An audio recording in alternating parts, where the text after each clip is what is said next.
Daddy Mac.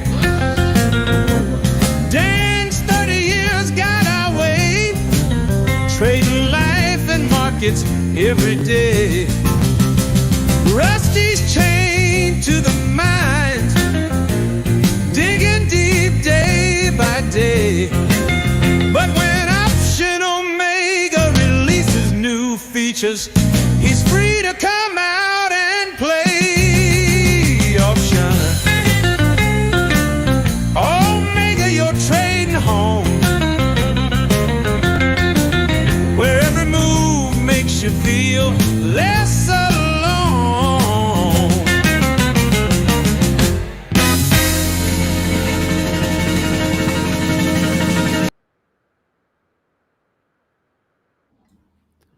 Good morning.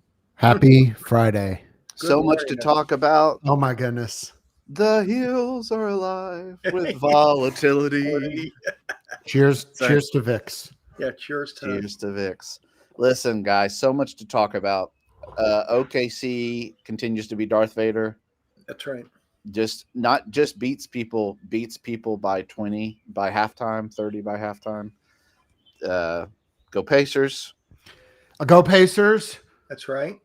Go Pacers. So markets in turmoil. Markets are in turmoil. So we were just talking about this. I've got two things. I didn't get to tell the guys the other one. So I did my little reverse calendars trade overnight and woke up to it being filled. Love automated trading that way. Even if it's not automated, setting a resting profit target is a nice thing. An overnight. You're talking about the glory of waking up and seeing an overnight fill. My wife thought she was a nerd. My daughter came in and was like, "Good morning." I was like, let me look at my phone. I gotta check the fill. Troy, let's build the aura a little bit of Troy, the volatility guru. We asked Troy, he did a volatility, he'll explain, play.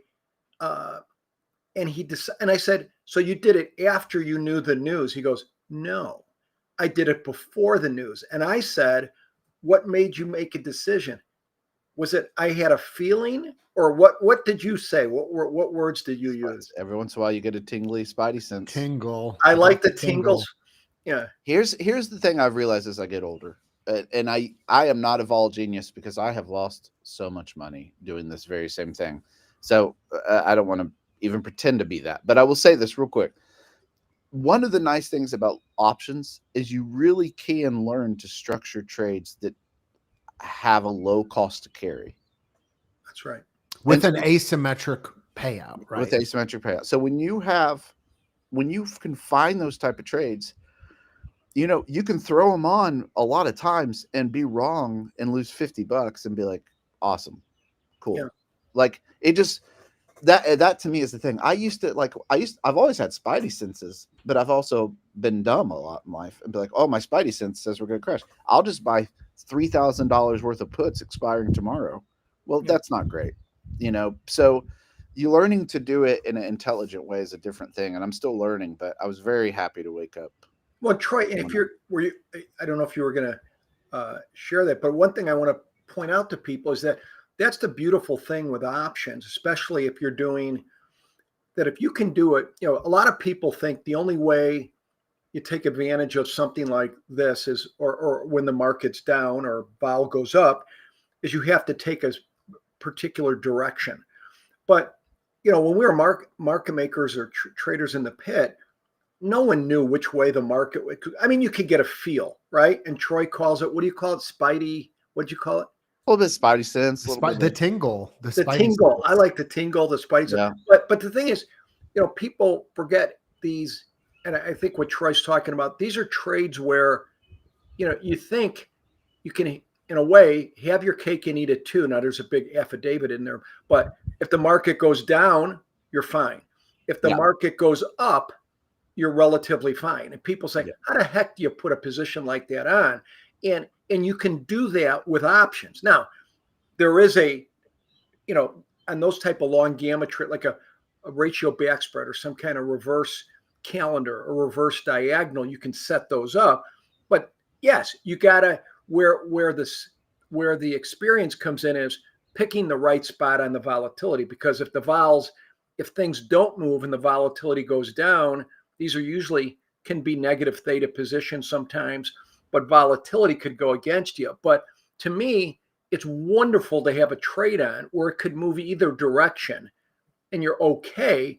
Love that. You just need it to move. So that's exactly right. Troy, like the old gospel song, you got to move. You got to move. Amen. I'm going to get a guitar out. That's right.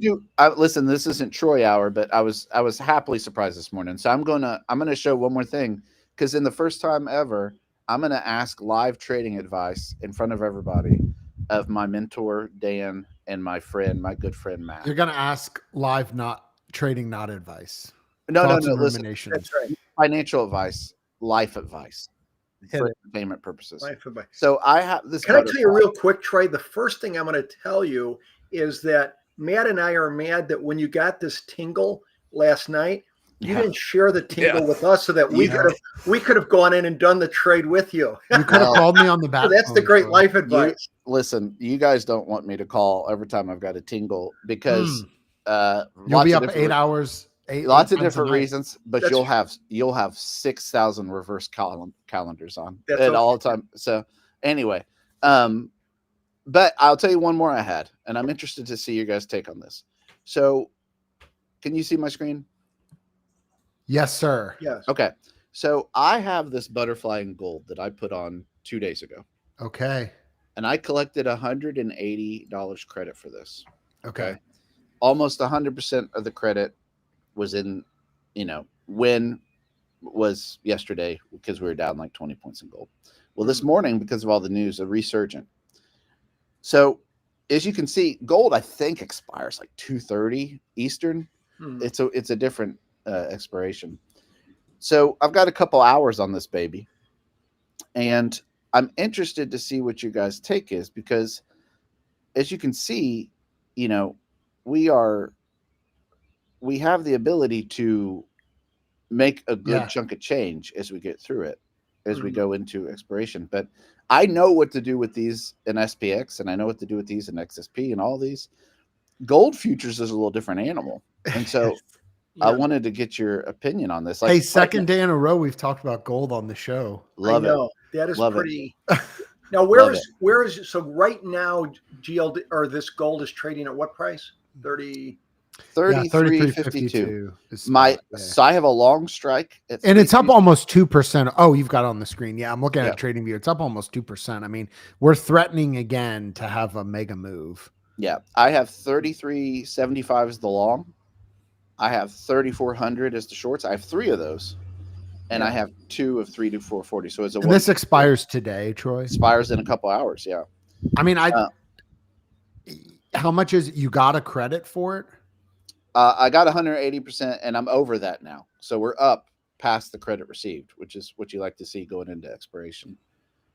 I mean, it would take another significant move to get to the red. So is this a type of environment where gold could have a significant move with bonds doing what they're doing? I don't know. Maybe. Yeah. So. Dan, what are your thoughts on that? Yeah, I mean, so right, it looks like we'll open, or right now you said we're at 33. What? Say 50. We're at 33.51. Okay, so you right now, and you're up money on it, right? Yeah. I mean, like Matt said, I think I agree. You have this would be quite. I don't follow this as much. It'd be another 1.5% to get to the shorts, basically. That's quite a bit. Yeah, I mean, I would leave. I mean, because it just sounds like it's. I don't want to call it like a free call type thing, but it's like you don't have any risk really if we go down, right? Yeah. I mean, you got room. Basically, I would think something really, really bad would have to happen the next couple hours, which could. It always could. Options involve risks, or like Fort Knox got robbed and it comes out. Like something like that. But otherwise, I'm just kind of sitting here collecting money. And I just wanted to show this, not to show off, but we talked about this a couple of weeks with the SPX butterflies. and I think this is actually a good example of what happens going into 0 day with this stuff, expiration. So I wanted to show it is like, you look at this PL line with the yellow line. We're just collecting money right now. Like, going in. What would be the expected move for once it, I mean, obviously it's moved a lot today, because to go up to, like 3390, 3400, that would be 3380 would be the expected move based right now to the upside. 3380 is the I got you. Okay. So just but I mean, futures are weird because it's already kind of in progress, So, anyway, I thought it was an interesting thing to show, because right now we're kind of in this like safety zone. Yeah. We're just kind of collecting money as the day goes on. Yeah. My question is if it's worth a credit right now, you could close this for credit. Yeah. I mean, so this is I am not a gold expert at all. I know the very basics of kind of the thesis now of what's going on between gold and bonds and China, and mentioned that briefly yesterday in regards with platinum. But gold hit 3,500 during the turmoil for a brief moment. And in moments of turmoil, it can do well. I still think, all that being said, the most likely outcome is it closes for nothing, unless, because I don't remember what your long call's at, but you've got to have another contingent, a pretty good sized upward move to get to the long calls at, right, Troy? Yeah. So I would say if you were setting this up, it's kind of the ideal situation to be in it, but I'd say the most likely outcome is that it expires worthless. Yeah. It sounds like you could close it now for an additional credit. Yeah. So, and a lot of it. Yeah.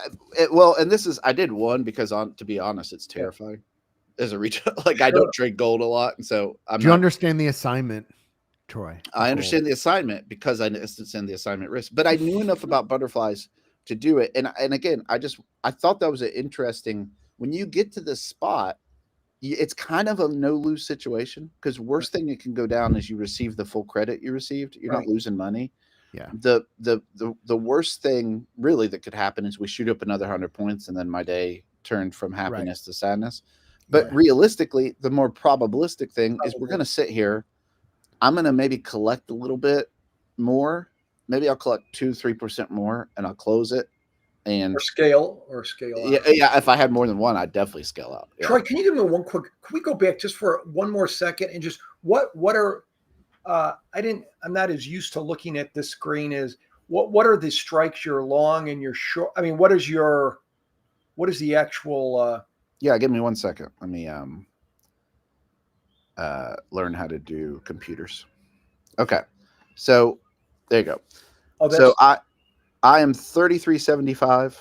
Yeah. I'm 3400. Yeah. And 3440, but it's a 132 setup. Yeah. So you're long 133.75, short 3 3400s, and long 2 3440s. Yep. So like a skip strike. Yeah. Type thing. Yep. Okay. And you're fine. 3400 is your nirvana, right? But which is probably if there's any gold bugs in the chat, is that a big resistance for gold? I would think it would be, just because it's a huge number. And I'm looking at the chart. I don't know that we've really, it looks like 34. I'm trying to see if we've ever closed at 3,400. It doesn't look like we have, but it is a big round number, and we're near a big round number now at 3350. Yeah. I mean, you got time. And the other thing is, if it started running up, right? I mean, at least from a defensive, sure, you could always take it off or scale. You could roll the 3400s out. I mean, again, 3400 would be a heck of a move, right? Yeah. And so even if let's just face the fear, if we started going up maybe too fast, right? That's the key in the morning. I mean, you could roll the 3400s, up to 3420. That's right. I mean, if you really wanted to, but it's like part of it is you want your fear, right? It's like Batman, the fear of bats. You want to face it. You want it to come near 3,400, but just not the first 10 minutes of trading, right? Yes. And I think to to the there's some questions in the chat which are good about like, are you going to be assigned a gold bar? This is maybe explaining why I should get out of this trade. Is I think they take me to Fort Knox. And have you ever been in one of those little machines that the dollars fly up? And you have to get it. Yes. I think it's like that, but with gold bars, which isn't it's painful. It's not as fun. Whatever you catch, you can spend at the Burger King. On base. There's a burger. There's a Burger King. I have stayed at an inn 5 minutes from Fort Knox. Yeah. And one of the worst inns I've ever stayed in my life. Anyway, that's a separate thing. Listen, today, that was it. We want to talk about double calendars, but every once in a while you get some fun real life things happening. And I wanted to show you guys that. Yeah. That's a good, Maybe we should we talk about Tim Apple at all? Let's talk about let's do a 2-minute what's happening in the market. And I want to spend some time on this double calendar today. So 2-minute Tim Apple, what's happening? Well, I think he's having a bad morning. We reached out to get him on the show, and we teased it in the chat if Tim Apple could be on the show. But for those not familiar with Tim Apple, what does he do, and what is his position where he is? He runs one of the biggest companies in the world and has for many years, heir to Steve Jobs, and is traditionally thought of as more of a manager rather than an innovator, a logistics guy, an accounting guy, in the trenches guy. And so I think, the last biggest product that Apple had was headphones. Is that correct? I think that's the last thing they've innovated that's been successful. So he's gotten flack for, not building a car, or he's gotten flack for some of these other products, not building a new iPod, Tim Apple, but we've actually mentioned this on the show before. He has talked for years about why they manufacture predominantly the iPhone. Their biggest product is predominantly manufactured in China. And so Trump has fired multiple salvos from the Trump mouthpiece at Tim Apple over the years, now stretching almost into decade. And this is the latest salvo. The Tim Apple headline is the main one, as gold crosses 3360. But in addition to Tim Apple, there has been some EU tariff discussions as well. So final thing, just not to say that we're prognosticators, because we always say we're not prognosticators, but we have been talking about this idea that there's maybe a Trump put on volatility as early as, we've been talking about it for a while. We talked about it yesterday. And what's VIX doing now? We're almost to 25 on VIX. So right now futures are down 90 points in ES. VIX is just went up 3 more cents. It's listening to the show. We couldn't get Tim Apple, but VIX is listening. And so we're just in this world where Troy makes money. It's not low vol. Troy's about to hit up. He might go to the Taco Bell at Fort Knox. Oh, listen to me. The Fort Knox Taco Bell is only second to the inn at the inn by Fort Knox. Anyway, listen, let's talk about Friday trades, because this is a weird Friday. It's a weird Friday. And let's talk about a Friday trade that we're not going to put on today if we're trading it, because first off, I want to say straight away, we talked about this before. For those of you who are following us and saying, who are these guys and why are they just talking about gold? Is this like a Bill O'Reilly podcast or something? This is the thing. We are looking at a small account challenge. And so we're looking at trades that you could do with a small amount of capital in the SAC. Yes. And we have been talking about DCs this week, and we're going to finish today with a Friday DC. A couple things. We've said this before, but none of these would trade next week because we've kind of held off till now, but hopefully you haven't tried to trade these. Yeah. Don't trade these on weeks. This is not financial advice. This is life advice, entertainment purposes. Yeah. Don't trade double calendars on shortened weeks. Matt, why? They get weird. Okay, that's it. That's why. Listen, that's like saying, why? Can you explain to me why the light switch works? So why come over here? Why does the light switch works? Where do you want to start in the process? Yeah. Should we start at the deaerator in the power plant, which is really kind of the beginning of the steam system when you start talking about the turbine and the steam generation? Should we start there? Should we start in the transmission? And should we start in the mileage and the electrical decay? I mean, there's a lot of ways. So I just think about it like this, like Duke Energy, AES, whoever your local utility is in your part of the world. I turn the light switch on. I know this much about the process. Calendars are confusing. We've tried to demystify them, but during short weeks, they get weird. And there's a lot of things that I like to get weird about, but after doing them for years, realizing short week DCs, they're not one things I want to get weird about.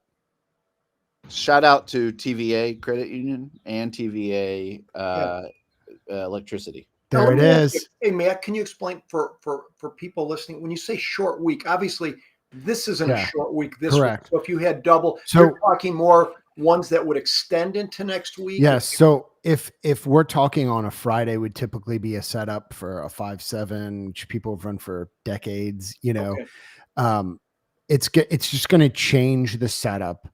And back testing that now there's been many reams of digital ink spilled on this in the Option Omega Discord in the verified subscriber channels. So there are dissenting opinions, but in general, the rule of thumb, the heuristic is your DCs need a holiday when the market needs a holiday. So I like that. That's mine are blacked out. As Troy said that, I just opened up the OO automation platform. It's super easy to black out dates. I had already blacked them out. I double checked myself. I have no DCs going on today. Of one DC that's definitely going to come off when we open up 100 points down, but I have none going on. So it's going to be a quiet weekend. I love it. All right, let's look at it, guys. Can you see this? Yes. Okay. So this is a Friday double calendar. We are going to put this on Friday at 12:55 p.m. And what is it? It's a 20 delta call and put expiring the next Wednesday. And it is the same strikes expiring the next Friday. You are going to do this a little bit differently than we've done all week. So all week we've been talking about small accounts, and we've been saying that a one lot is sufficient for a small account, that you can make plenty of money with one contract. You don't have to do sizing. You can start with one and build up from there. This is a little different because it is 2 contracts. Why is it 2 contracts? It's 2 contracts because we're going to introduce the concept of taking profit on these. And to take profit, to scale out, you need more than one. So what are we going to do? We are going to close this, a couple guardrails. We're going to close this. We're going to close 50% of it at a 50% profit target. That's a huge profit target on a DC, but we're going to do that. Secondly, we're going to exit the trade at 225 the day of expiration. Why are we doing that? Because we don't want 200 shares of Qs in our account with $5,000. I don't think the brokerage would be happy. I don't know if the brokerage will let you, but they are going to force you to do something that would not be friendly to you. I can promise if that is the case. Third, we're going to exit when the stop loss ratio is below 0.02. Why are we doing that? Stop loss short, what that is short premium divided by long premium. So the short prices divided by the long prices. And then finally, we're going to exit using leg deltas. And let's look at those leg deltas real quick. This might look familiar if you've been following along this week. We're going to get out with the 20 delta when we go on the put, when we go above 75 delta.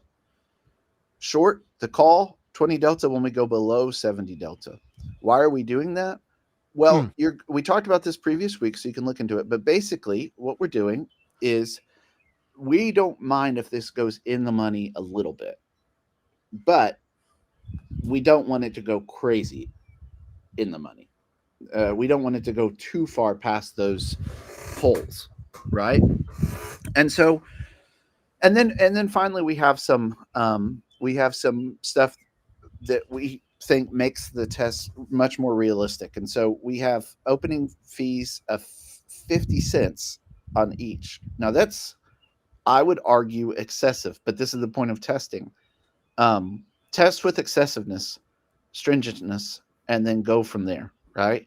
And so it shows that it still works with a pretty stringent opening and closing fees.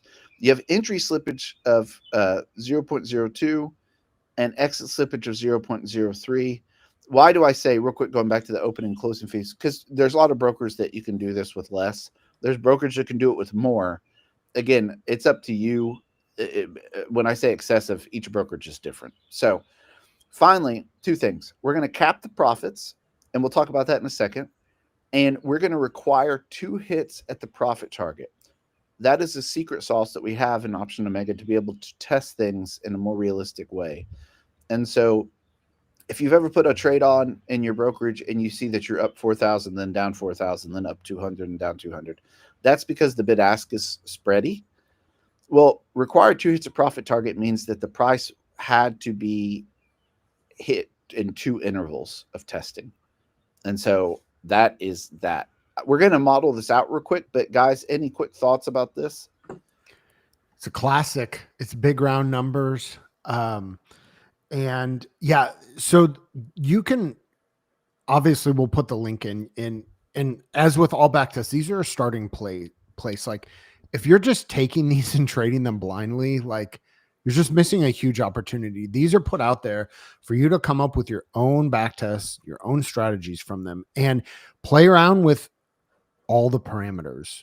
The profit target idea is just, again, somebody might take, like in 2 minutes, you can probably find a better capture rate and more. Again, the SAC with the capped contracts. This is to introduce the idea, like you said. And there are a goodly number of times where the trade gets to 50%. And a lot of people who have trouble trusting the back test, or think they're smarter than the back test, or get nervous, or don't want to trade the back test mechanically and just use it for inspiration. And those are all existing thought processes, will take partial profits. And so in this simulation, we've got it closing one of the contracts. And if you scroll down a little bit, Troy, you probably can see a couple examples of when this bad boy got to 50%. So there you go. So that's it. Pause right there. There's an exact example where on April 4th, Liberation Day, you would have taken a profit target in the simulation and then gotten stopped out to the upside at a slightly smaller amount. Same thing happened the week before, but the profit target was slightly smaller than the exit. And by the way, I said stop out. That's an incorrect term. On April 4th, you got delta exited. That was not a stop. That was a delta exit. And so you can see these examples. There's another one on March 7th where the first contract hit a profit target. The second one, which was let to ride just several hours later, exited at a little bit higher. So a couple comments in the chat. How are the results on XSP? We do not have XSP on the backtester by choice. There is tons of documentation on the Discord and discussion about why this is. But in short, we test high liquidity symbols because we want the backtest to be high confidence. And a trade like this on XSP is not possible to do with the confidence that we want for backtesting. So another question, I'm not sure I understand with this one. Is the DC not good to be out for more than 24 hours? I'm not sure if that was in response to a comment, but I don't quite understand that question.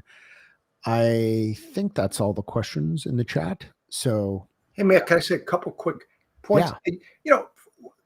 I don't think I wonder if people always realize, when I look at this from a risk manager, and I'm like, boy, do I wish, using Thinkorswim for years or whatever, and they're supposed to be, have a lot of the decent, you can put an order and it gets you out when the maybe when the delta or some of these things. But this is phenomenal rails. When you look at, like a double calendar, your risk is price and volatility. Well, think about on the exit here. The exit is the rails. The exit, but to me, is risk management. And risk management tied to price and volatility. For a beginner to have these things in, it's phenomenal. I mean, you can't, it's phenomenal. Think about this. The short long ratio below 0.02, that deals with the volatility, a lot of it, right? The premium, right? You divide the short premium by the long premium. That'll take some of the volatility crunch, right? And then you look at the leg deltas. That's how I do a lot, have done a lot of that through the years, but I'm doing it by myself and I'll screw it up a lot of times or I won't watch it. Here you have the tool using leg deltas. That's a powerful one to get out. I mean, these are powerful that deal with the price, that deal with the volatility. So you have the max loss, you have all these numbers in, and then you have the profit target, a good profit target, letting it run. So, I mean, this is when I look at the exit there from a risk manager. Matt always talks about the world, what do you call it? The world-class backtesting. That's right. But I say this is world-class risk management within the backtesting. And that's real important, to have these kind of, I'd rather have this than a world-class risk manager, because this is getting the world-class risk manager, but it's taking into account the world-class risk manager is a human being and might be distracted at times. The back tester is not going to be distracted. It'll get the job done. So yeah, I'm just impressed with the fact that these exits, guardrails or risk management are very strong. Yeah. And I mean, why I would trust it, right? Why I would trust that over a human being on this one, because those, and this also has an early exit on it. So the 225 exit is, again, this varies by broker, but it's just the idea that if somebody wanted to design a backtest for a real life SAC, that the broker at the end of the day, if you have a leg that's in the money, that may get dicey. So this is going to exit a little bit earlier. Yeah. And many times it's not even going to get anywhere close to that.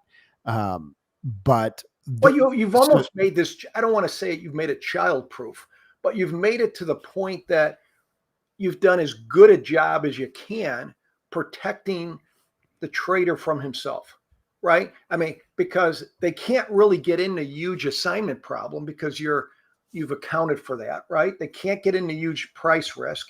You've accounted for that, and the volatility also. So you've done, the best you could. Wouldn't you agree? To the areas where someone could really 100% go crazy against them. You've done a good job of making it as childproof as possible. Yes, and so we're getting some good questions about this back test in particular, and so I'm going to take the last one, Matt, and then if you could take some other ones, and then I'm going to model this out while you're answering. But real quick, let me just do this one real quick.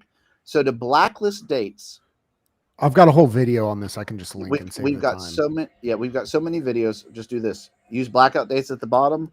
Put the format in. You can find the format at OO documentation. Just go to our website. It's ISO. Perfect. ISO. Yep. So while he's answering some other ones, I'm going to model this out and kind of show you what this looks like from a graph perspective. So Steven asked about the link. We posted the link. Bob, I had a question about the capture rate. The capture rate is just how much of the trade you realize. So if you had like $1 credit and you close the credit for 94 cents, it'd be a 6% capture rate. Prakash asks, can you explain the relevancy of the short long ratio exit? Yes, great question. And also, what are good and bad short long ratios to expect? That's totally backtest strategy continue. What are good ratios to expect? Again, we have a world-class backtester, so that's on the user to figure out what makes sense for them. I'll answer the question. What's the relevancy?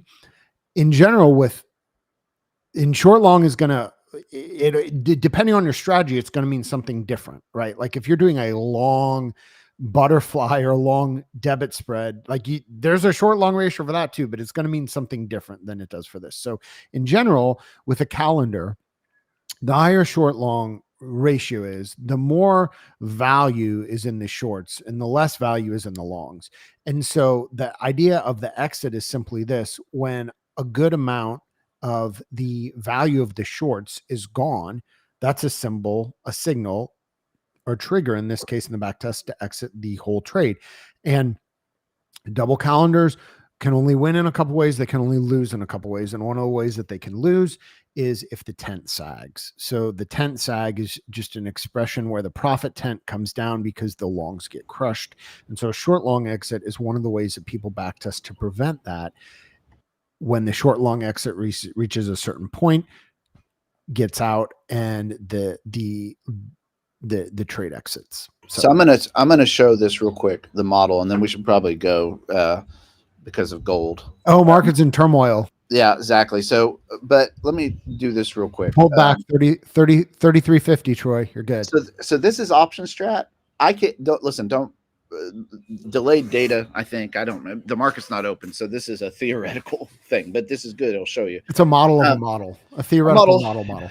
That's right. So, but this is basically when the sag we're talking about. So this is assumed right now. Okay. This is this trade. Remember, this is option strat. Very cool product, has nothing to do with option omega. So we don't have any guardrails in this. It's not going to show you any guardrails. This is just graphing out the thing. So basically, as time passes, right, you see how that middle line is going down at the money, but the poles, the strikes, are going up in value. This is what it's going to look like. Okay, so if it doesn't do anything by expiration, the short between the shorts and the longs, or there's going to be a valley of the shadow of death, as a poet once said. And basically, what you want is you want to be able to get out at some point in this process without getting caught. And that's what backtesting DCs, that's what we're always going for. And one more quick thing about that, how vol plays into this stuff. Let's say we are Tuesday, end of day Tuesday, okay? And market goes up 100%, something crazy. Well, vol's going to get crushed. Your DC is going to lose. This is theoretically, this is both legs, blah, blah, blah. It gets much more complicated than this. Inversely, if vol goes up 5%, well, you are now making money on those DCs theoretically because of the Vega expansion. And so I think that's a good, when in doubt with DCs, when in doubt with any trade, I think graph it out, because you can. I have learned a lot through the years of just being on, take the time to learn the craft. Look at graphs, study P&L curves, study the Greeks of what's happening with each thing, and that'll inform your backtesting, and vice versa. Backtesting will inform your graphs as you go. And so both of those things are, in my mind, part of learning the craft. So anyway, again, to rephrase, we don't give financial advice. These are just ideas. There are better tests for sure. For sure. There are worse tests for sure. For sure. So we're giving you a good starting point to think through it. But I will say this, again, this is an insider kind of like amongst the backtesting community in Option Omega. A lot of people don't put these on shortened weeks. And so it's a shortened week next week. So I'm just saying that to say, you can do whatever you want, and it could be a winner. I don't know. I don't know what the market's going to do. I only put on my little vol trades and I wake up happy, like a little monkey. That's what I do. So anyway, guys, good stuff. Next week, it gets much harder because next week we're going to be looking at short selling. We're going to selling premium, something that's not my favorite thing. Here we go. But something that Dan is very good at. And so I'm going to rely on Dan a lot to help us next week. And as they say in trading places, sell Mortimer. That's right. That's right. And one other quick inside note: Memorial Day will be closed for business. No OO show Memorial Day. That's right. Happy Memorial Day. Happy Memorial Day. But we'll be back on Tuesday with some selling premium stuff. So guys, have a great long weekend. If you are addicted to markets, look into Yeah, look into some basketball games and things like that. Do whatever you got to do. So go Pacers. Yeah, talk to you.